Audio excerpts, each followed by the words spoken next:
یہ قرآن کریم کا اصول ہے کہ قرآن کریم کی ہر آیت کا دوسری آیت کے ساتھ ربط ہے،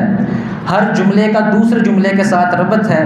پچھلی آیت اگلی آیت کے ساتھ تعلق رکھتی ہے۔ اسی طرح قرآن کریم کا یہ بھی اصول ہے کہ قرآن کریم میں اللہ رب العزت پہلے کوئی دعویٰ کرتے ہیں اور اس دعوے کرنے کے بعد اس دعوے پر دلائل بیان فرماتے ہیں۔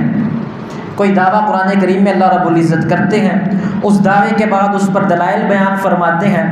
وہ دلائل دو طرح کے ہوتے ہیں۔ کبھی کبھی اللہ رب العزت دلیل کے طور پر سابقہ انبیاء کے واقعات کو ذکر کرتے ہیں، ان کو دلائل نقلی کہا جاتا ہے۔ کبھی کبھی اللہ رب العزت دلیل کے طور پر کوئی ایسی بات ارشاد فرماتے ہیں کہ جس کو ہر فہم رکھنے والا، ہر شعور رکھنے والا انسان تسلیم کر لیتا ہے، اس کو دلائل عقلی کہا جاتا ہے۔ آیت الکرسی میں اللہ رب العزت نے سب سے پہلے دعویٰ کیا اللہ لا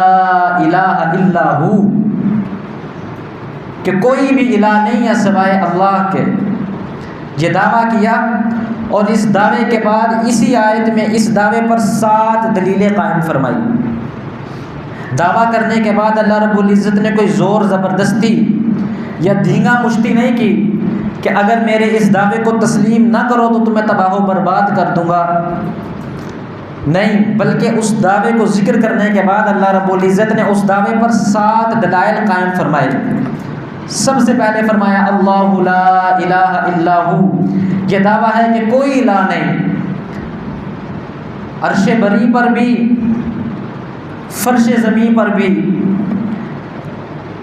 نور سے بنے ہوئے فرشتے بھی یا نار سے بنے ہوئے جنات بھی، کوئی بھی الہ نہیں، کوئی قبر بھی یا کوئی قبر والا بھی، کوئی بھی الہ نہیں، کوئی پیغمبر، کوئی رسول، کوئی صحابی، کوئی الہ نہیں، لا الہ الا ہو، کوئی بھی الہ نہیں الا ہو، مگر صرف وہی اللہ، وہی الہ ہے۔ یہ اللہ رب العزت کا دعویٰ ہے کہ زمین و آسمان میں اس کے علاوہ کوئی الہ نہیں۔ اور اس دعوے پر دلیل ہے، پھر پہلی دلیل الحی القیوم، کیوں وہ الہ ہے، کیوں ہے وہ معبود اور بادشاہ سب کا، الحی القیوم، وہ زندہ ہے اور قائم رہنے والا ہے، اس کے علاوہ کوئی بھی زندہ نہیں، اور جو زندہ نہیں رہ سکتا، جو قائم رہنے والا نہیں ہے، وہ الہ نہیں بن سکتا۔ اس کو کوئی پکارنے آئے گا وہ زندہ نہیں ہوگا، وہ مردہ ہوگا۔ اس کو کوئی فریاد لے کر آئے گا وہ سن نہیں سکے گا، وہ کیسا الہ ہوگا؟ لا الہ الا ہو، کوئی بھی الہ نہیں، الحی القیوم، مگر وہی جو حی ہے، زندہ ہے، القیوم جو قائم ہے۔ سب سے پہلی دلیل اللہ رب العزت نے دی اپنی ربوبیت پر، اپنی معبودیت پر، اپنے الہ ہونے پر، فرمایا الحی القیوم، کوئی بھی الہ نہیں مگر صرف وہی جو حی ہے اور جو قیوم ہے۔ سب سے پہلی دلیل اللہ رب العزت نے دی، اور میں نے عرض کیا ایسے دلائل کو دلائل عقلی کہا جاتا ہے، جو ہر انسان کے شعور میں، ہر انسان کے فہم میں، ہر سمجھ رکھنے والے کی سمجھ میں آ سکیں، اور جس کے دل میں طلب صادق ہو، جو طلب لے کر آیا ہو، پھر وہ ایسی دلیل کے بعد خالی ہاتھ نہیں لوٹ سکتا۔ ایسی دلیل کو سننے کے بعد وہ کسی ایسے کے پاس نہیں مانگنے کے لیے جا سکتا جس کو نیند آ جاتی ہو یا جس نے ایک دن فنا ہونا ہو۔ دوسری دلیل اپنے اس دعوے پر فرمایا لا تأخذہ سنۃ ولا نوم، وہ الہ ہے، کیوں الہ ہے؟ کیونکہ نہ اس کو اونگ آتی ہے نہ اس کو نیند آتی ہے، نہ اس نے کبھی سونا ہے اور نہ کبھی وہ سو سکتا ہے۔ یہ اس دعوے پر دوسری دلیل ہے، اللہ لا الہ الا ہو الحی القیوم لا تأخذہ سنۃ ولا نوم، لاؤ کوئی ایسا الہ کہ جس کو نہ اونگ آئے اور نہ نیند آئے۔ اگر کوئی ایسا الہ ہے تو رب کے مقابلے میں لاؤ، اگر نہیں کوئی الہ تو اللہ لا الہ الا ہو، نہ ایسا کوئی ہے نہ ہو سکتا ہے کہ جس کو نہ نیند آئے نہ اونگ آئے۔ جب ایسا کوئی نہیں ہے تو پھر نہ کسی کے پاس جانے کی ضرورت ہے، نہ کسی کے پاس حاجت پیش کرنے کی ضرورت ہے، نہ کسی کے پاس فریاد لے کے جانے کی ضرورت ہے۔ جب وہی الہ ہے پھر اس کے علاوہ کوئی بھی الہ نہیں، کیونکہ نہ اس جیسا کوئی ہے، نہ تھا نہ ہوگا اس جیسا۔ الحی القیوم لا تأخذہ سنۃ ولا نوم۔ دو دلیلیں اس دعوے کے بعد اللہ رب العزت نے قائم فرمائی، اور میں نے عرض کیا یہ ایسی آیت ہے،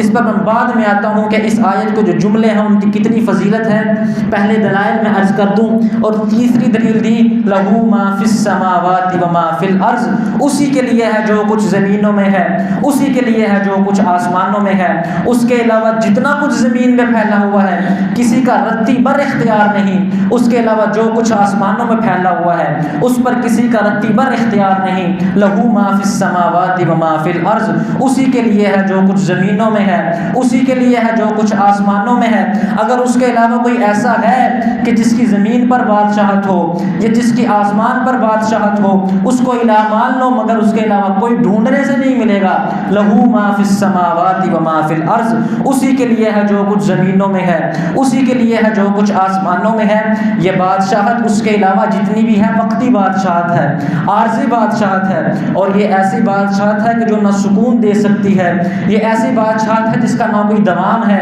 یہ ایسی بادشاہت ہے جس کی نہ کوئی گارنٹی ہے۔ آج بادشاہت ہے تو کل موت ہے،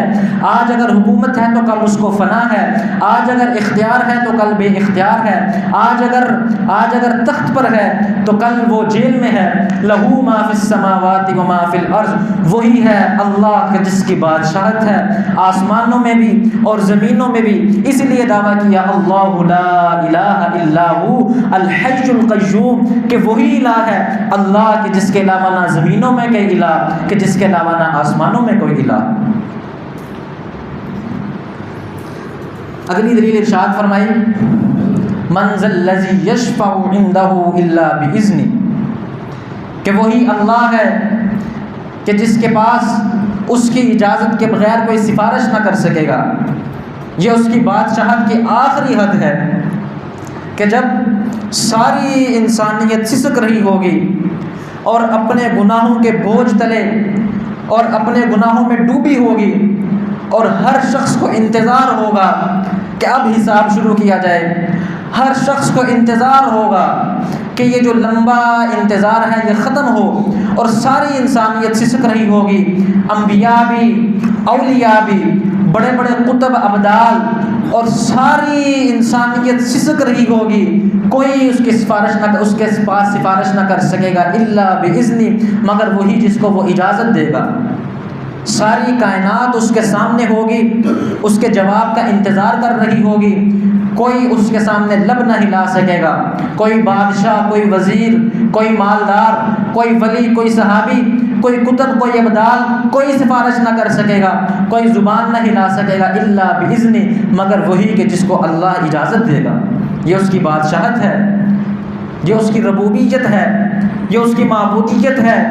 یہ اس کے الہ ہونے کی دلیل ہے کہ ساری کائنات بشمول انبیاء کے، بشمول اولیاء کے، بشمول قطب اور ابدالوں کے، سارے خاموش ہوں گے اور سارے اس کی ایک پکار کا انتظار کریں گے۔ یہ اس کی بادشاہت ہے۔ اگر کوئی اس کائنات میں ایسا ہے تو اس کو مان لو، اگر نہیں ہے تو اللہ لا الہ الا ہو الحی القیوم لا تأخذہ سنۃ ولا نوم لہ ما فی السماوات و ما فی الارض من ذا الذی یشفع عندہ الا باذنہ۔ یہ اس کی الوہیت کے، اس کی معبودیت کے دلائل ہیں جو اس نے خود ذکر فرمائے ہیں، اور میں نے عرض کیا کہ ان دلائل کو دلائل عقلی کہا جاتا ہے، اور ہر شعور رکھنے والا انسان، ہر فہم رکھنے والا انسان، ہر وہ شخص کے جس کو اللہ نے سوچ سمجھ بوجھ عطا فرمائی، وہ ان دلائل کی روشنی میں پرکھ سکتا ہے، دیکھ سکتا ہے کہ نہ اس کے علاوہ کوئی الہ ہے، نہ اس کے علاوہ کوئی سننے والا ہے، نہ اس کے علاوہ کوئی حاجت روا ہے، نہ اس کے علاوہ کوئی مشکل کشا ہے، نہ کوئی قبر والا، اور نہ کوئی قبر اس کے علاوہ کچھ دے سکتا ہے، نہ کچھ بگاڑ سکتا ہے، نہ کچھ عطا فرما سکتا ہے، نہ کچھ کھینچ سکتا ہے، نہ کوئی بندش لگا سکتا ہے، نہ کوئی بندش کو ختم کر سکتا ہے۔ کیوں؟ اللہ لا الہ الا ہو، نہیں ہے کوئی الہ، نہیں ہے کوئی معبود، نہیں ہے کوئی عطا کرنے والا، نہیں ہے کوئی بندش لگانے اور ختم کرنے والا، نہیں ہے کوئی سننے والا، نہیں ہے کوئی فریاد پوری کرنے والا، نہیں ہے کوئی سائل کا سوال پورا کرنے والا الا ہو، مگر وہی۔